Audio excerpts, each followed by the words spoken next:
It is a pleasure in All India Political Science Conference of IPSA and a simultaneous international seminar on global rise of incredible India. I would request our honorable guest to kindly come forward for lighting of the lamp.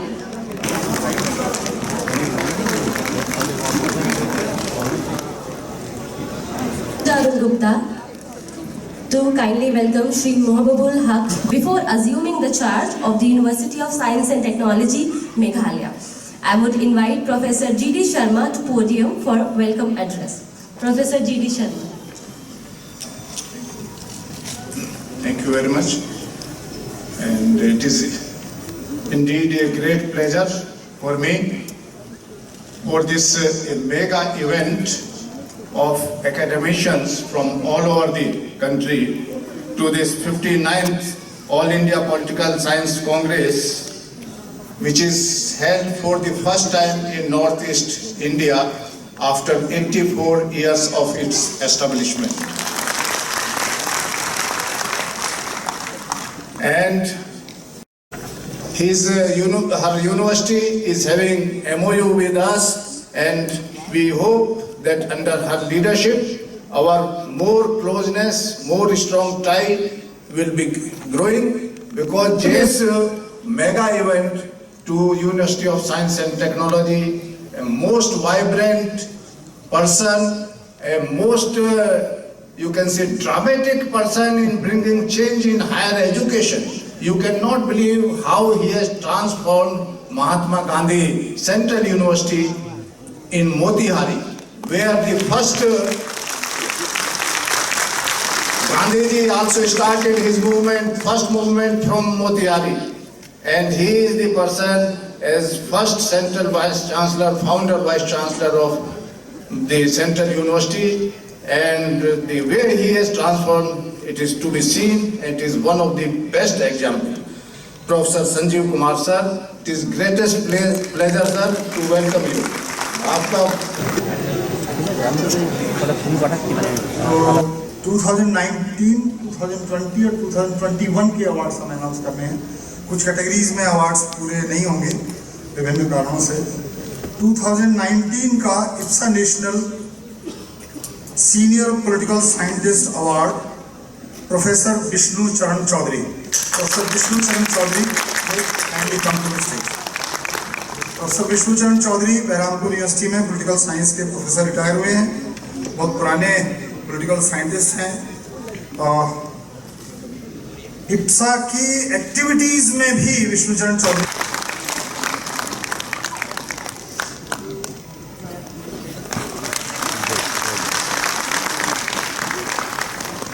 2020 के लिए professor RS Yadav, professor Rajveer Singh Yadav Kurukshetra विश्वविद्यालय से retire हुए हैं।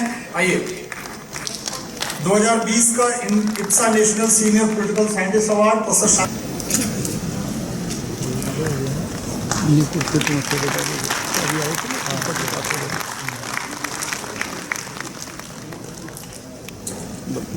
2021 का senior political scientist award professor Kaushal Kishore Mishra. आइए मंच पर आइए, भानी लेके आएगा कोई। आइए professor Kaushal Kishore Mishra political science के सीनियर प्रोफेसर हैं, DHU में डीन हैं, हेड रह चुके हैं, Indian journal of political science के एडिटर भी रह चुके हैं, प्रोलिफिक राइटर हैं। पुरस्कार प्रदान करें।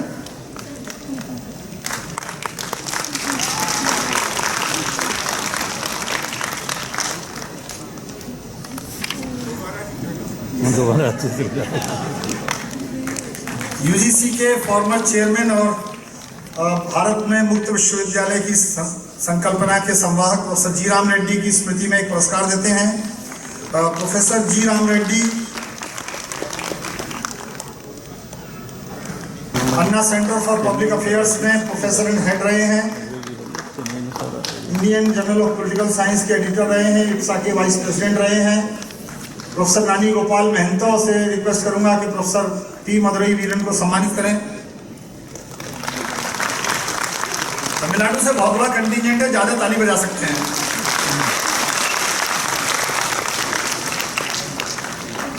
2020 के लिए professor G Ram Reddy award doctor L Mahendro hall में है। उनके कोई स्टूडेंट हो आज तो सभी आए तो थे एल महेंद्रो, कोई स्टूडेंट हो हैं तो दौड़ के आइए। अरे वाह, ये तो यंग लड़का है भाई, आइए फोटो लीजिए बढ़िया से। Doctor L Mahendro human rights के हेड हैं कुला वीमेंस कॉलेज मणिपुर में। पॉलिटिकल साइंस की एक्टिविटीज में यंग पॉलिटिकल साइंटिस्ट हैं ये, और गवर्नेंस पर अच्छा काम किया है।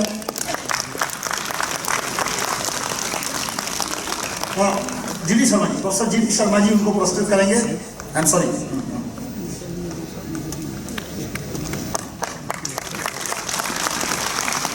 2021 के लिए professor G Ram Reddy IPSA national award professor K Jayaprasad. Professor K Jayaprasad former pro vice chancellor professor Thandaman इनको पुरस्कृत करेंगे। Professor Jayaprasad pro vice chancellor रहे सेंट्रल यूनिवर्सिटी ऑफ केरला में। इंडियन पॉलिटिकल साइंस एसोसिएशन के इमीडिएट पास्ट प्रेसिडेंट हैं। समाज विज्ञान परिषद के भी अध्यक्ष हैं, उपाध्यक्ष हैं। IPSA national award AB Vajpayee.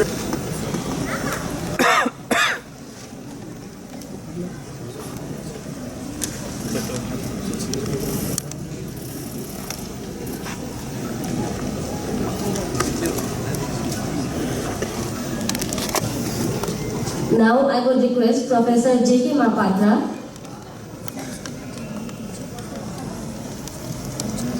to kindly release the book published by Dr. Balendra Kumar Das. Kindly please come on stage.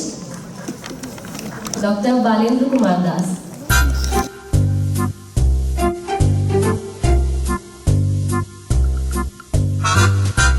Attention to the quality of democratic governance across the globe.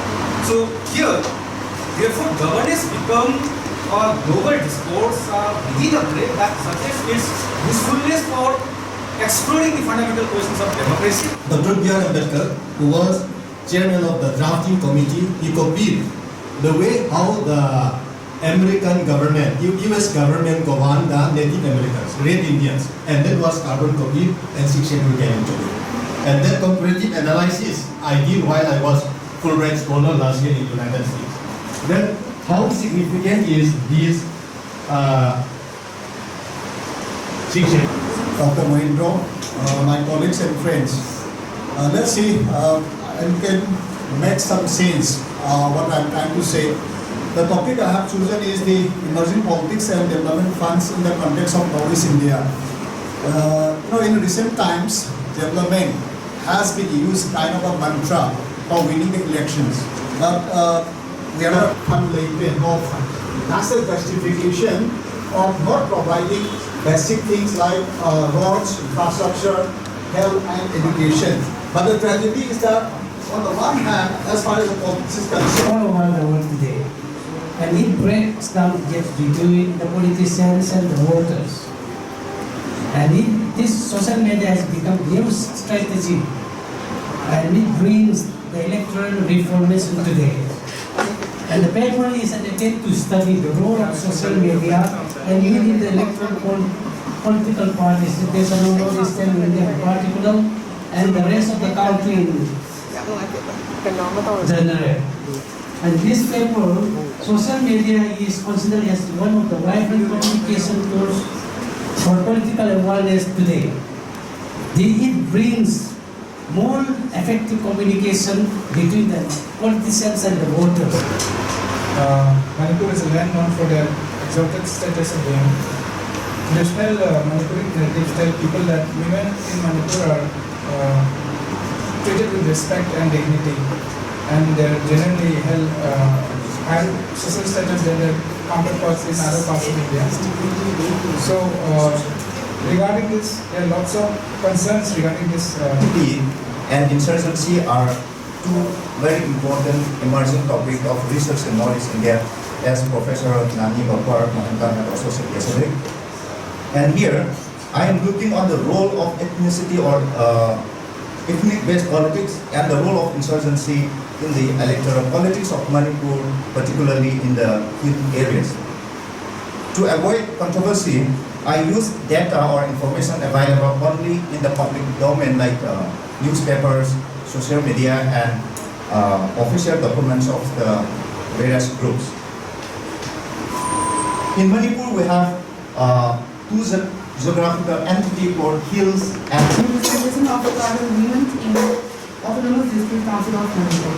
So, to introduce, the rights of citizens are considered as the core concern of political theory and the foundation of democracy. However, in India, we do know that women constitute more than about 50% of citizens.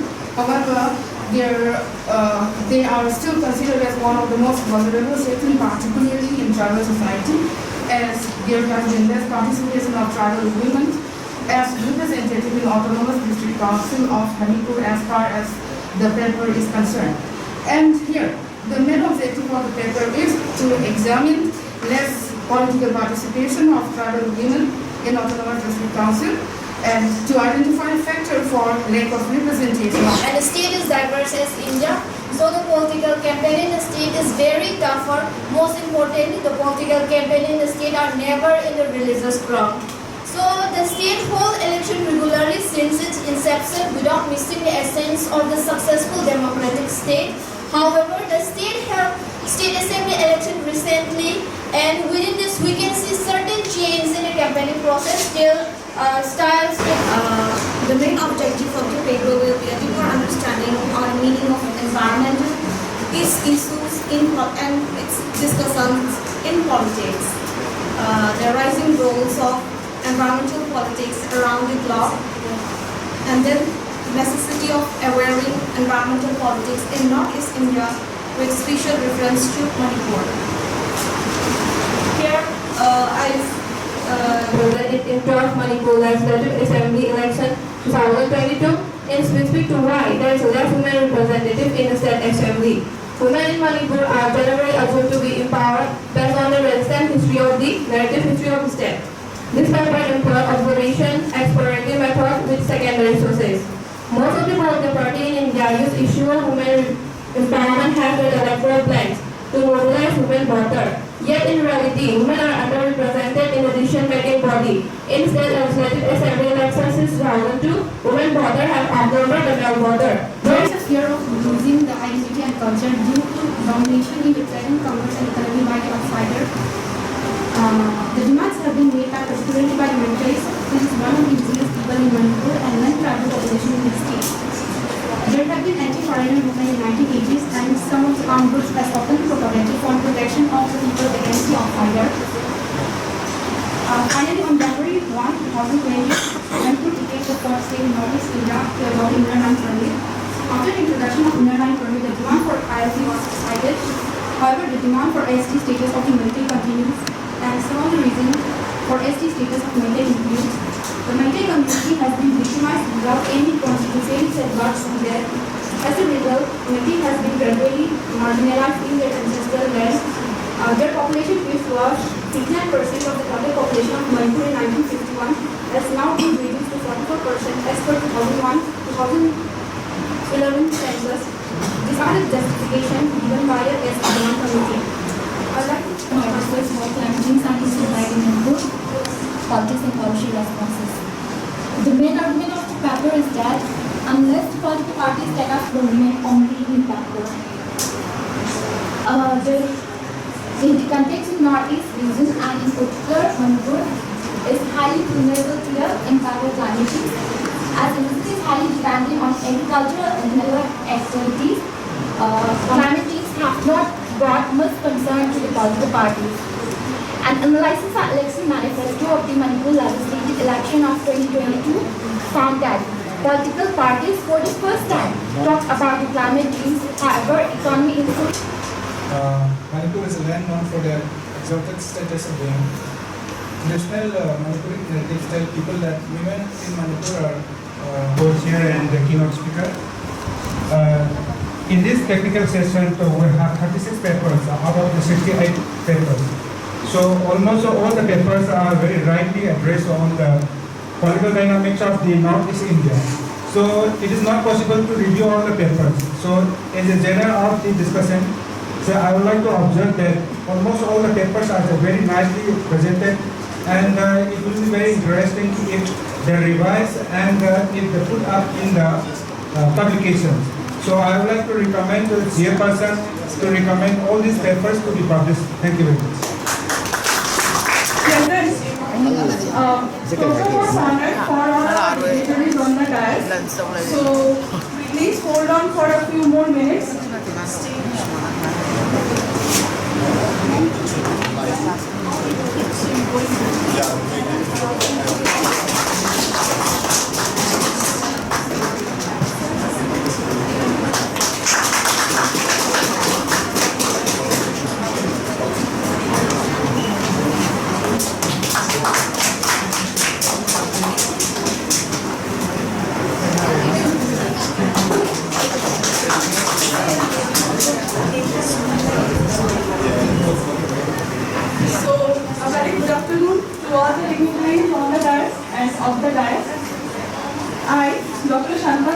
On behalf of IPSA and University of Science and Technology Meghalaya, take this opportunity to express my heartiest gratitude to Professor Muhindro, chairperson for this session, Political Dynamics of Northeast India.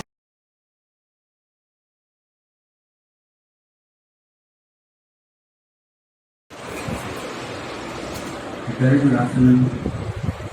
My name is Maeghalaya Singh, Junior Research Fellow, Department of Political Science, Manipuri University, Kanchipur. The title of the paper which I am going to present is A Shift Towards Regionalism in Indian Politics. The study endeavored to elucidate the historical development of regionalism in India. It aimed to explore the success of the prevalent regional groups in the form of regional parties in electoral politics. It also highlighted certain remedial measures to curb the complex regional forces. The term regionalism is associated with a reason. The general idea of regionalism indicates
See